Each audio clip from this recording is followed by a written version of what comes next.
Sensellarisme.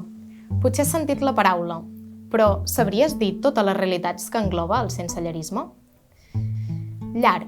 Aquesta paraula potser t'és més familiar, però analitzem-la. Què és realment una llar? Una llar no és només una casa. Una llar és un lloc on tenir seguretat, on poder arribar després d'un dia llarg i descansar. És un lloc on poder viure, on poder gaudir, on poder estar tranquil. Yo hace 20 y tantos años que no tengo casa. M'hagués ajudat que m'haguessin ajudat les institucions. M'han donat completament de banda. Para mí, vivir sin documento es muy complicado. Alguno pierde la esperanza y destroza mucho la vida de la gente. Al informarme que me iban a desahuciar, estaba pasando el periodo de la enfermedad de cáncer en una mama. Las grandes preocupaciones que uno tenía era llegar a fin de mes, porque lo primero que se tiene que pagar es el piso.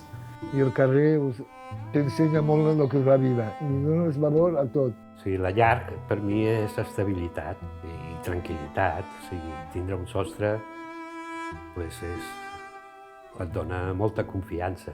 Per mi una llar és tindre-ho tot. Una llar et permet ser qui realment ets. Et millora la salut física i mental. Una llar és una necessitat bàsica. És un dret fonamental. Sense una llar hi ha molts altres drets de les persones que queden desatesos.